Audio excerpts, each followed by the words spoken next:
सर्वेभ्यः येनाक्षरसमाम्नयमधिगम्य महेश्वरात् कृत्स्नं व्याकरणं प्रोक्तं तस्मै पाणिनये नमः। वाक्यकारं वररुचिं भाष्यकारं पतञ्जलिं पाणिनिं सूत्रकारं च प्रणतोऽस्मि मुनित्रयं नमस्कृत्य तदुक्ति परिभाव्य च वैयाकरणसिद्धान्तकौमुदीयं विरच्यते। कारक प्रकरण का आज 36वां पाठ है। कर्म कारक का अध्ययन चल रहा है। सूत्र पाठ में कर्म कारक के कुल मिलाकर 10 सूत्र हैं, जिनमें से शुरू में हमने 7 सूत्र पढ़ लिए थे और बाद में पिछले पाठ में अधिकरण संज्ञा के अपवाद के रूप में जिन 3 सूत्रों से कर्म संज्ञा का विधान किया जाता है, उनमें से पहला सूत्र अधिशीन स्थासाम कर्म, ये भी पढ़ लिया। आज आगे चलते हैं और उसी क्रम का दूसरा सूत्र यानी कि कर्मकारक के प्रकरण का कुल मिलाकर 9वां सूत्र हम पढ़ लेंगे। यह है पहले अध्याय के चौथे पाद का 47वां सूत्र अभिनिविशश्च। सूत्र में 2 पद है, अभिनिविशः और च। चकार के बल पर कर्म इस शब्द की पिछले सूत्र से अनुवृत्ति हो जाती है। आधारहा इस शब्द की आधारोधिकरणम इस सूत्र से अनुवृत्ति चल ही रही है और कारके ये अधिकार भी है, तो सब मिलाकर सूत्र बन गया अभिनिविशः आधारः कर्म कारकम। अभि और नी इन 2 उपसर्गों का इकट्ठा और इसी क्रम से यानी कि पहले अभि, बाद में नी और बाद में विष धातु, इस तरह से जब प्रयोग किया जाता है तब वहां आधार की कर्म संज्ञा होती है। यह इस सूत्र का सामान्य अर्थ है। विष प्रवेशनी मतलब कि प्रवेश करना, अंदर आना, ये तुदादिगण का धातु है। जब अभि और नी इन 2 उपसर्गों के साथ इसका प्रयोग होता है यानी कि अभिनिविशते, तो इसका अर्थ बदलकर लगन दिखाना, आसक्त होना, आग्रह करना, निश्चय करना, ये बन जाता है। इस धातु के प्रयोग में जो आधार है यानी कि जिस पर लगन दिखाई जाती है, जिसको व्याप्त किया जाता है, जिस पर आसक्ति दिखाई जाती है वगैरह, उसकी आधारोधिकरणम इस सूत्र से प्राप्त अधिकरण संज्ञा को बांधकर प्रस्तुत सूत्र से कर्म संज्ञा करनी चाहिए। यही इस सूत्र का आशय है। जैसे कि सन्मार्गम अभिनिविशते, सन्मार्ग का निश्चय करता है, सन्मार्ग की लगन दिखाता है वगैरह। अब यहां आगे जाने से पहले 2 बातें हमें समझनी है। सबसे पहले तो विष यह धातु परस्मैपदी है, यानी कि देवदत्तः विशति, ये प्रयोग बन जाता है। उपसर्ग के साथ भी सामान्य तौर पर यह धातु परस्मैपदी ही रहता है, जैसे कि देवदत्तः प्रविशति, ऐसा हम बोलते हैं। लेकिन विशेष रूप से नी यह उपसर्ग जब विष धातु के साथ जुड़ जाता है तब निर्विषहा इस आत्मनेपद प्रकरण के सूत्र से विष धातु आत्मनेपदी बन जाता है। इसलिए हम बोलेंगे देवदत्तः निविशते, और इस नी उपसर्ग के पहले अभी ये दूसरा उपसर्ग लगाने पर ही आत्मनेपद ही रहेगा, क्योंकि विष इस धातु से साक्षात नी उपसर्ग ही जुड़ा है। तो यहां भी निर्विषः इस सूत्र की प्रसक्ति अवश्य है। इसलिए सन्मार्गम अभिनिविशते ऐसे आत्मनेपद में ही प्रयोग करना चाहिए, न कि अभिनिविशति इस तरह परस्मई पद में। ये हो गई पहली बात। दूसरी बात ये कि विष यह धातु स्वयं सकर्मक है, यानी कि विष इस धातु के संदर्भ में जिस स्थल पर प्रवेश किया जाए उसकी कर्म संज्ञा ही होती है। जैसे कि गृहम प्रविशति, ग्रामम प्रविशति, वगैरह वगैरह। यहां ये समझ लो, गृह और ग्राम ये आधार जरूर है, लेकिन आधार होने के साथ साथ ये कर्ता का ईप्सिततम भी है। तो परत्व से कर्म संज्ञा द्वारा, यानी कि कर्तुरीप्सिततमम कर्म इस सूत्र द्वारा अधिकरण संज्ञा का, यानी कि आधारोधिकरणम इस सूत्र का बाध हो जाएगा और एक संज्ञाधिकार के बल पर यहां सिर्फ कर्म संज्ञा ही हो जाएगी।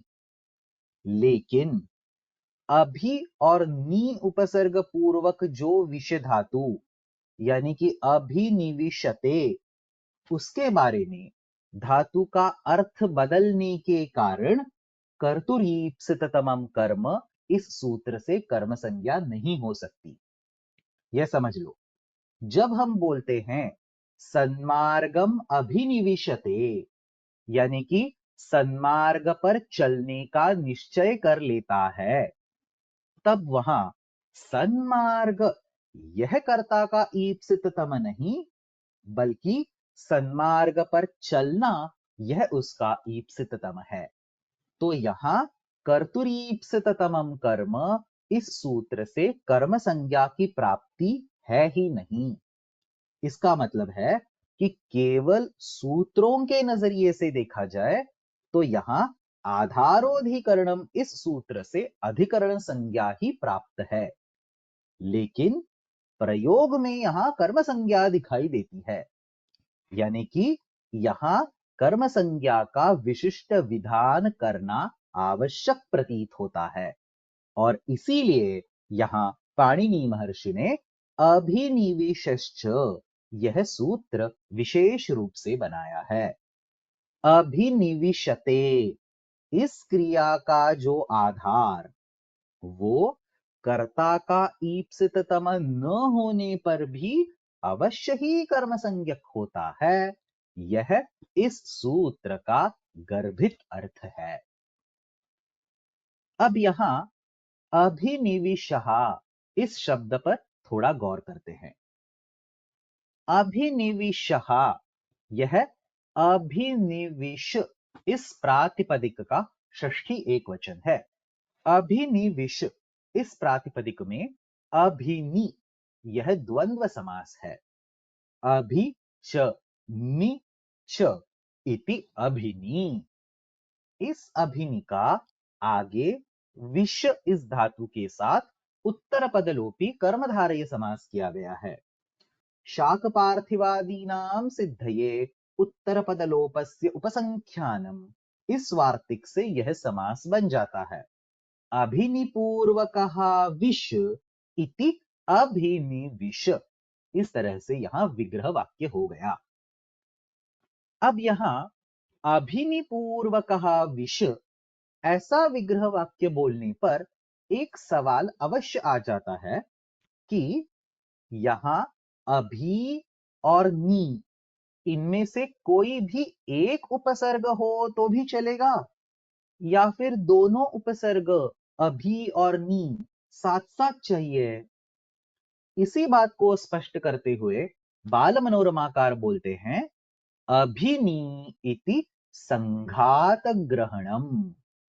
संघात मतलब कि समूह, अभी और नी इस समूह का यह ग्रहण है, न कि केवल अभी या फिर केवल नी, या फिर अभी और नी इनका अलग अलग ग्रहण। अब इस बात पर आगे कोई पूछ सकता है कि यहां अभी नी इस समूह का ग्रहण ही हो, इसका क्या प्रमाण पाणिनि महर्षि ने दिया है?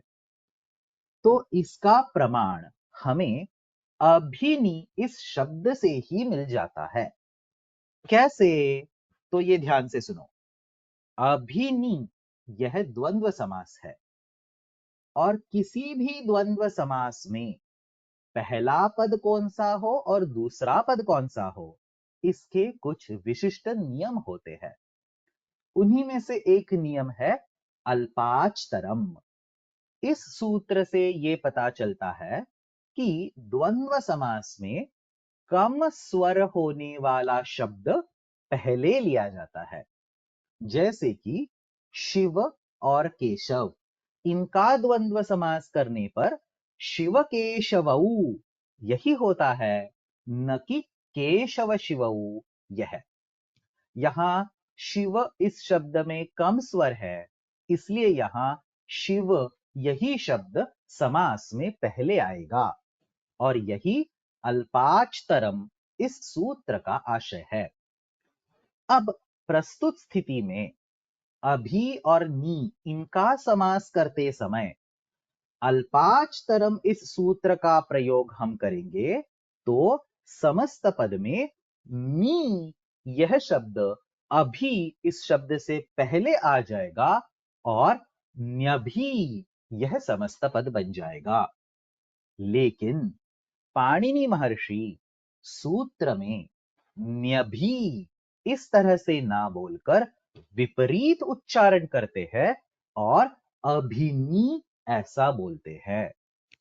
अब इस तरह से उल्टे रूप में इन उपसर्गों को पाणिनि महर्षि ने क्यों रखा, तो इसका जवाब यही है कि पाणिनि महर्षि ये चाहते हैं कि उसी क्रम से अभी और नी ये उपसर्ग विष धातु के साथ प्रयुक्त हो।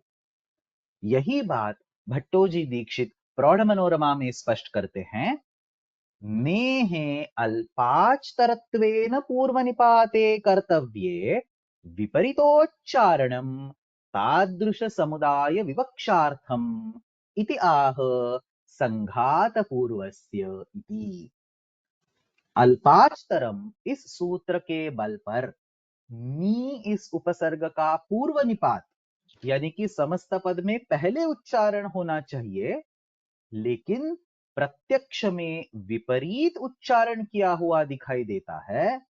ये विपरीत उच्चारण समुदाय की विवक्षा का निर्देश करता है और उसी को स्पष्ट करने के लिए सिद्धांत कौमुदी में संघात पूर्वस्य यह शब्द प्रयुक्त किया है। चलो व्याख्यान देखते हैं। पहले काशिका। अभिपूर्वस्य विशतेः आधारः यः तत्कारकं कर्म सम्यम भवति। अभी और नी जिसके पूर्व में हो, ऐसे विष धातु का जो आधार वह कारक कर्म संज्ञक होता है। ग्रामम अभिनिविशते, गांव के विषय में आसक्त होता है।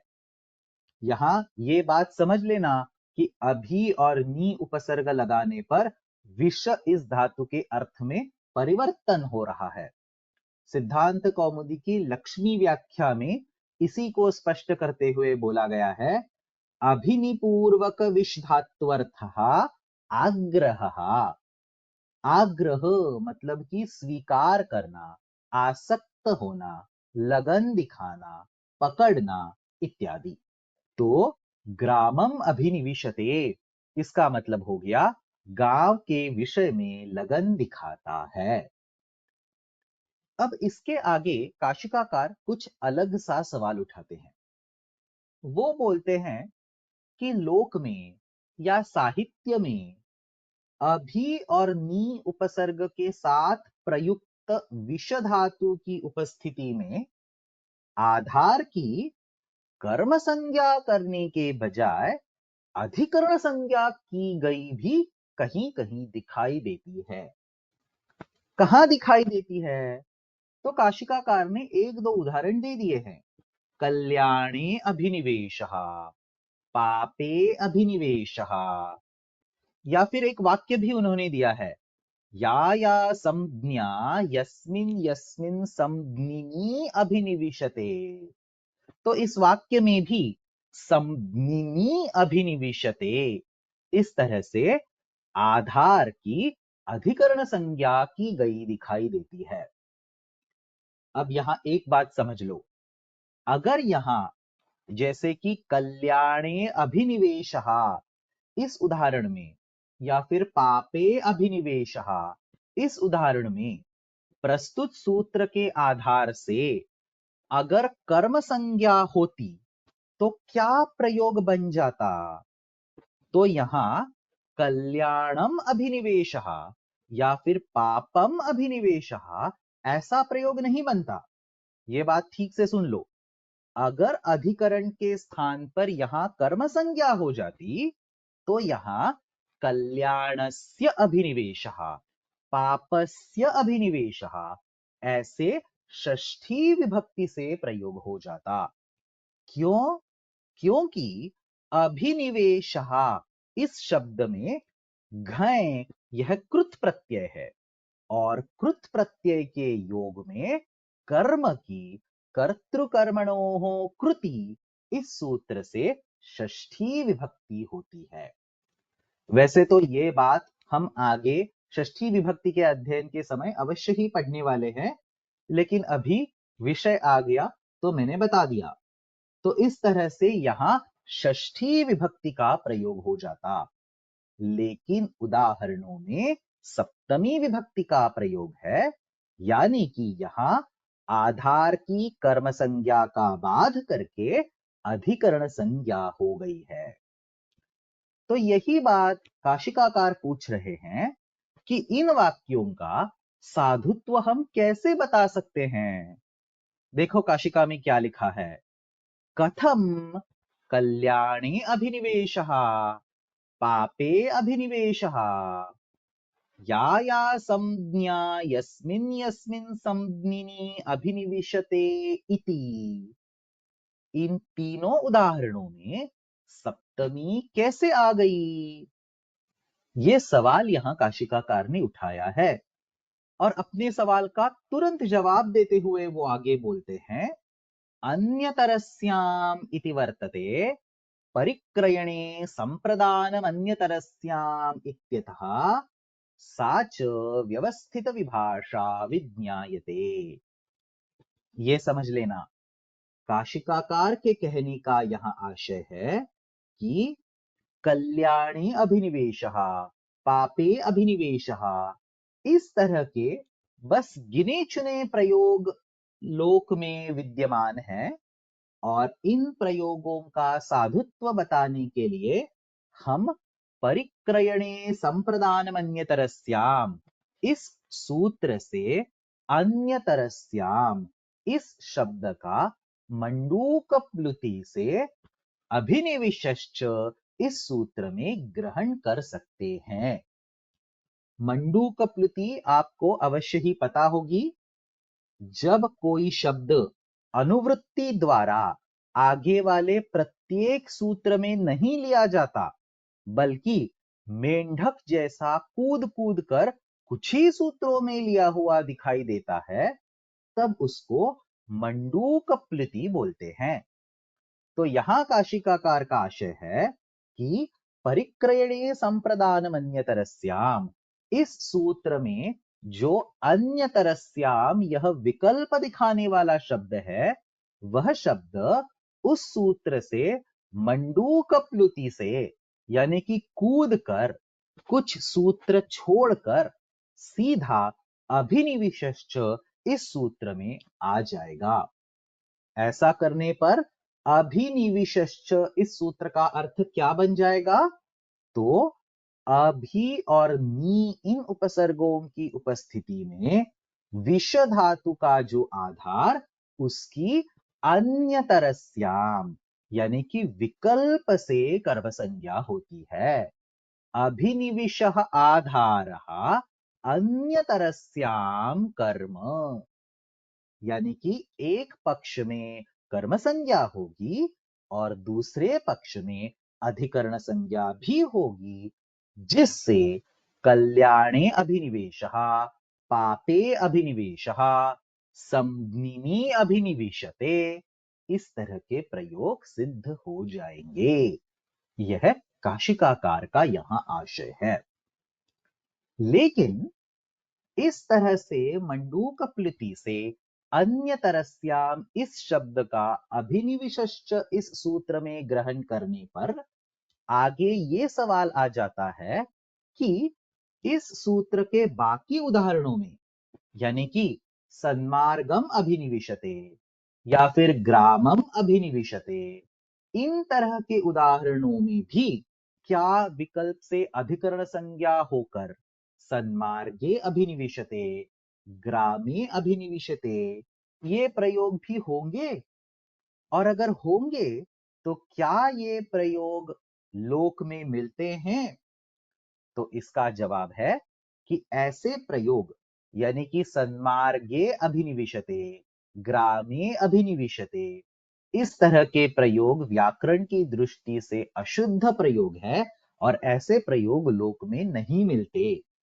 अभी और नी उपसर्ग के साथ विष धातु का प्रयोग करने पर आधार की हमेशा ही कर्म संज्ञा होती है।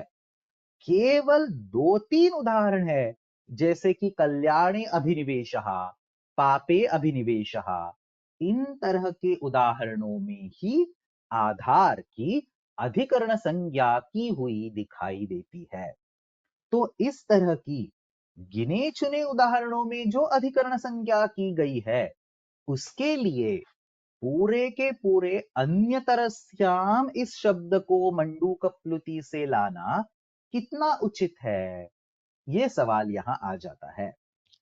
तो इसका जवाब है कि मंडूक प्लुति से यहां अन्यतरस्याम यह शब्द अभिनिविशश्च इस सूत्र में अवश्य लाया जाएगा, लेकिन उस अन्यतरस्याम शब्द से जिस विभाषा का निर्देश किया जाएगा, उस विभाषा को व्यवस्थित विभाषा बोला जाएगा।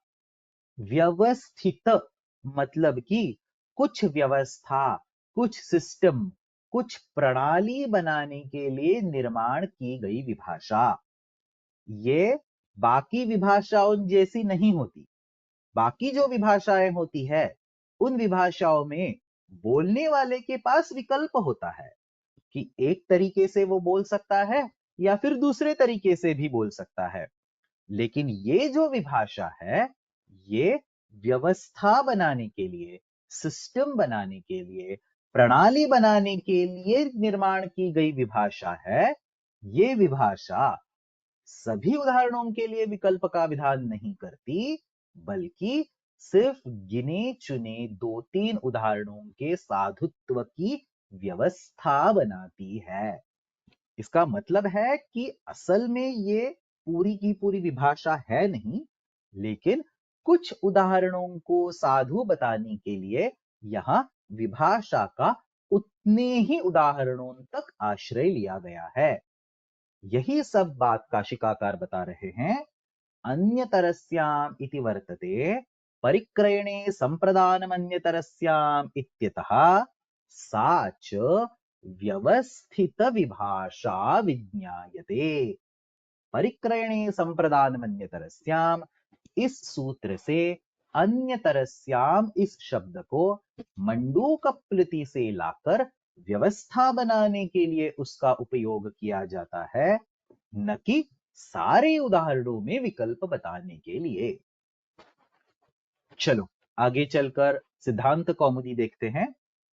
अभिनी इत्येतत् संघात पूर्वस्य विशतेः आधारः कर्म स्यात्। अभि और नी, यह संघात यानी कि समूह जिसके पहले हो, ऐसे विष धातु का आधार कर्म संज्ञक होता है। आगे कौमुदीकार उदाहरण देते हैं। अभिनिविशते सन्मार्गम, सन्मार्ग पर चलने का निश्चय करता है। आगे वो पापे अभिनिवेशः इस उदाहरण के विषय में स्पष्ट करते हैं। परिक्रयणे संप्रदानम इति सूत्राद इह मंडूकप्लुत्या अन्यतरस्याम ग्रहणम अनुवर्त्य व्यवस्थित विभाषा आश्रयणात् क्वचित न पापे अभिनिवेशः। क्वचित न मतलब कि कभी कभी कर्म संज्ञा नहीं होती, परिक्रयणी संप्रदानमन्यतरस्याम, इस सूत्र से अन्यतरस्याम इस शब्द का मंडूक प्लुति द्वारा ग्रहण करके और उस विभाषा को व्यवस्थित विभाषा मानकर कभी कभी कर्म संज्ञा नहीं होती, यानी कि अधिकरण संज्ञा होती है, जैसे कि पापे अभिनिवेश। अब यहां एक खास सवाल आ जाता है, और मैं इस बात को इसलिए यहां बता रहा हूं कि इस तरह का चिंतन व्याकरण के सारे ही छात्रों ने करना चाहिए। तो ये सवाल क्या है कि पापे अभिनिवेशः, कल्याणे अभिनिवेशः, ये जो दो तीन उदाहरण काशिकाकार ने या फिर कौमुदी में भी दिए हैं, जिनके लिए ये सब व्यवस्थित विभाषा और मंडूक प्लुति, इन सब का हमें सहारा लेना पड़ा, ये इस तरह के प्रयोग असल में साधु है, इसका क्या प्रमाण है? शायद जिन्होंने ऐसे प्रयोग किए उन्होंने गलती कर दी हो। और अगर ऐसा हमने मान लिया कि जिस किसी ने भी वो प्रयोग किया है शायद गलती कर दी है, तो फिर मंडूक प्लुति, व्यवस्थित विभाषा, इन सब का यहां चिंतन करने की कोई जरूरत नहीं रहती। और सिद्धांत कौमुदी में कई बार कालिदास ने किया हुआ प्रयोग प्रामादिक है, शिशुपाल वध में ये प्रयोग मिलता है वो प्रामादिक है। इस तरह से सिद्धांत कौमुदी में कुछ कुछ प्रयोगों को दोषयुक्त या फिर प्रामादिक अवश्य बताया गया है। तो इस तरह से यहां भी पापे अभिनिवेशः या फिर कल्याणी अभिनिवेशः, इस तरह के प्रयोग हम प्रामादिक क्यों नहीं मान सकते, ये सवाल यहां आ जाता है। तो इसका जवाब यह है कि खुद भाष्यकार ने भी इस तरह से सप्तमी का प्रयोग किया हुआ हमें दिखाई देता है। किधर? तो समर्थः पदविधिः, इस सूत्र के भाष्य में भाष्यकार बोलते हैं, स्वभावतः एतेषां शब्दानां एतेषु अर्थेषु अभिनिविष्टानां निमित्तत्वेन अन्वाख्यानं क्रियते। अब इस वाक्य का मतलब छोड़ दो, इस वाक्य में हमें क्या देखना है? तो अभिनिविष्टानाम, इस शब्द में अभिनिविश यह धातु है, और इसके योग में एतेषु अर्थेषु, इस तरह से आधार की अधिकरण संज्ञा की गई है।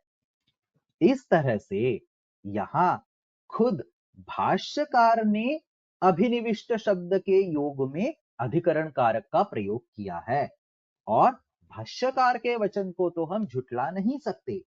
यथोत्तरम मुनीनाम प्रामाण्यम, इस वचन से पाणिनि महर्षि के सूत्र से भी अधिक भाष्यकार के प्रयोग प्रमाण माने जाते हैं।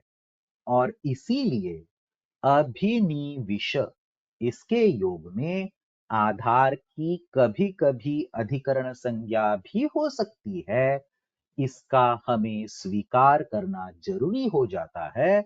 और उसीलिए मंडूक प्लुति से इस सूत्र में अन्यतरस्याम शब्द का ग्रहण आवश्यक हो जाता है। प्रौढ़ मनोरमा में भट्टोजी दीक्षित यही बात स्पष्ट करते हैं, एषु अर्थेषु अभिनिविष्टानाम इति भाष्य प्रयोगः च इह मानम। मानम मतलब कि प्रमाण, मंडूक प्लुति करनी चाहिए, इसका प्रमाण खुद भाष्य का ही प्रयोग है। यह प्रौढ़ मनोरमा के वाक्य का आशय है। अब इतना सब बताने के बाद इस संदर्भ में एक अंतिम बात भी बता देता हूं, बहुत रोचक है, सुन लेना। बात यह है कि लघु शब्देन्दु शेखर में नागेश भट्ट भाष्य के वाक्य का स्वीकार करते हुए भी ये बोलते हैं कि यहां सूत्र में अन्यतरस्याम इस शब्द की या फिर व्यवस्थित विभाषा की कोई जरूरत नहीं। यानी कि भाष्य में एतेषु अर्थेषु अभिनिविष्टानाम ये प्रयोग साधु है, ये तो वो मान ही रहे हैं, लेकिन यहां अभिनिविशश्च इस सूत्र द्वारा कर्म संज्ञा की प्राप्ति ही नहीं है, ये उनका कहना है। और अगर अभिनिविशश्च इस सूत्र द्वारा कर्म संज्ञा की प्राप्ति ही नहीं है, तो फिर आधार का विशेष विधान करने के लिए अन्य तरस्याम या फिर व्यवस्थित विभाषा की कोई जरूरत नहीं। आधारोधिकरणम इसी सूत्र से यहां अधिकरण संज्ञा हो जाएगी, ये यहां नागेश भट्ट का कहना है। अब सवाल यह आता है कि भाष्य के इस वाक्य में अभिनिविशश्च इस सूत्र की प्रवृत्ति क्यों नहीं है? तो इसका जवाब देते हुए नागेश भट्ट बोलते हैं कि अभिनिविशश्च इस सूत्र का प्रयोग तभी होगा जब अभिनिविश ये अक्षरों का क्रम यानी कि आनुपूर्वी प्रयोग में वैसे के वैसे सुनाई देगी। जैसे कि सन्मार्गम अभिनिविशते, इस वाक्य में सूत्र में दिए गए अक्षर अभिनिविश उसी क्रम से सुनाई देते हैं, इसलिए इस वाक्य के लिए अभिनिविशश्च इस सूत्र का प्रयोग करके कर्म संज्ञा अवश्य होगी।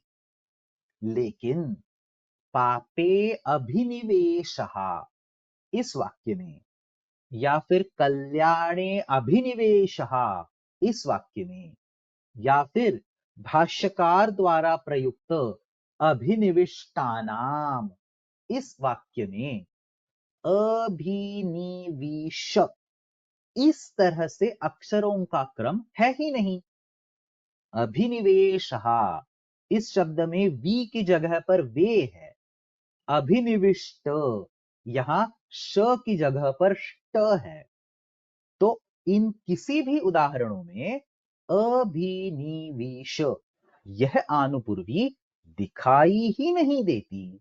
तो इन वाक्यों के संदर्भ में अभिनिविशश्च इस सूत्र का प्रयोग करने का कोई सवाल नहीं पैदा होता और आधारोधिकरणम इस सूत्र से ही यहां अधिकरण संज्ञा हो जाती है। नागेश भट्ट के इस चिंतन से भाष्य के प्रयोग का तो समर्थन हो ही रहा है और उसी के साथ व्यवस्थित विभाषा का भी आश्रय लेने की जरूरत अब नहीं पड़ती। देखो नागेश क्या बोल रहे हैं, परेतु, परे मतलब कि उनका खुद का मत। बहुत बार अपने ग्रंथों में नागेश भट्ट परेतु इस शब्द से शुरुआत करके अपना मत बताते हैं। तो वो बोलते हैं परेतु एतत् भाष्य प्रयोगात् अभिनिविश इति आनुपूर्व्याः अविकृतायाः यत्र श्रवणम् तत्रैव एतत् सूत्र प्रवृत्तिः अन्यतरस्यां ग्रहण अनुवृत्तौ व्यवस्थित विभाषा श्रेणी च न मानम् इत्याहुः। अभिनिविश इस अविकृत यानी कि जिसमें बदल न किया हो उस तरह के अक्षर क्रम का यानी कि आनुपूर्वी का जहां श्रवण हो वहीं प्रस्तुत सूत्र की प्रवृत्ति होती है, बाकी जगह पर नहीं होती।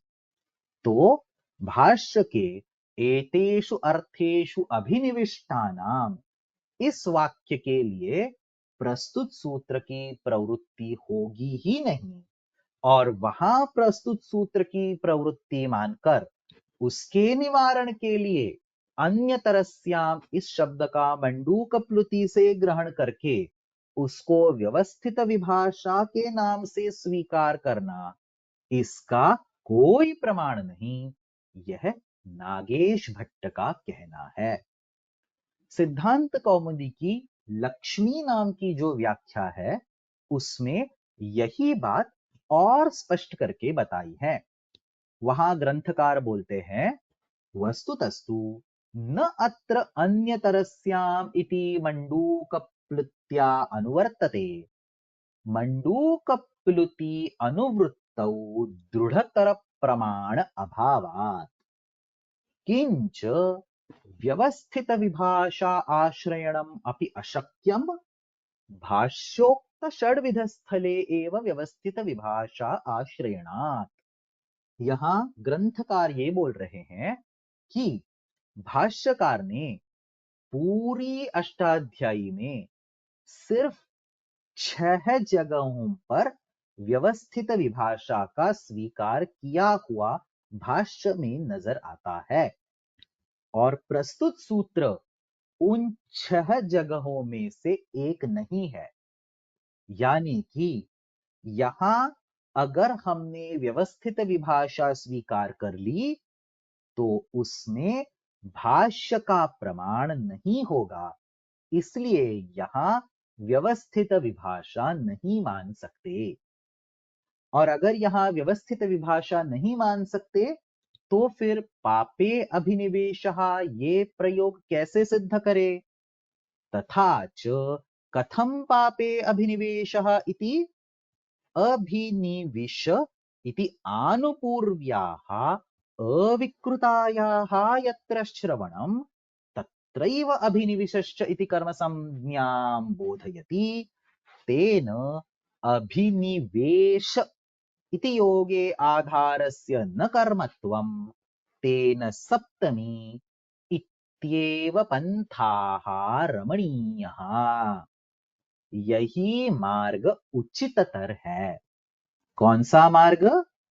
तो अभिनिविश इस आनुपूर्वी का जहां श्रवण होता है वहीं प्रस्तुत सूत्र का प्रयोग होगा।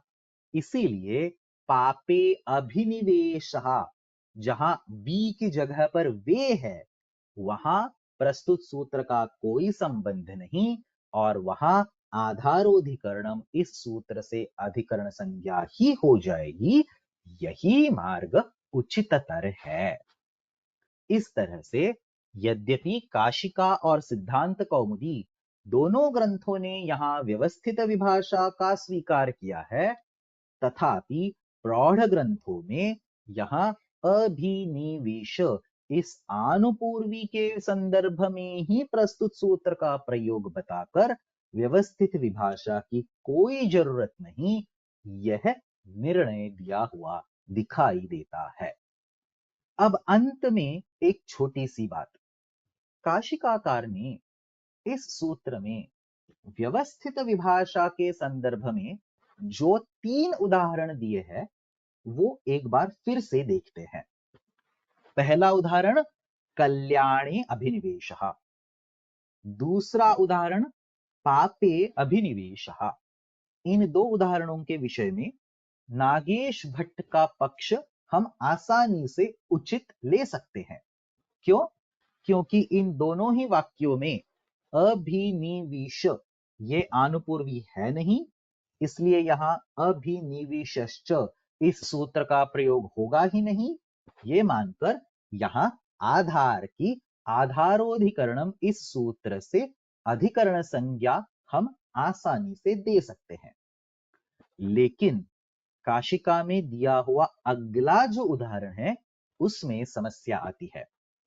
ये उदाहरण क्या है? या संज्ञा यस्मिन यस्मिन संगिनी अभिनिविशते। अब इस वाक्य में अभिनिविशते, यहां अभिनिवेश ये आनुपूर्वी अवश्य है। यानी कि नागेश भट्ट का पक्ष मानने पर भी यहां अभिनिविशश्च इस सूत्र की प्राप्ति अवश्य है। तो फिर यहां यस्मिन संज्ञिनी इस शब्द में अधिकरण संज्ञा कैसे आ गई? ये सवाल अनुत्तरित रह जाता है। तो इस सवाल का जवाब तीन अलग अलग पद्धतियों से हम दे सकते हैं। सबसे पहले तो काशिका और कौमुदी ने जैसे बोला है, हम व्यवस्थित विभाषा का आश्रय लेकर इस वाक्य का साधुत्व बता सकते हैं। दूसरा, हम ये भी बोल सकते हैं कि ये वाक्य ही गलत है, जिस किसी ने इस वाक्य का प्रयोग किया है उसने गलती की है। अब ये वाक्य तो भाष्य में नहीं आ रहा, तो यहां भाष्य प्रमाण की बात नहीं हो रही।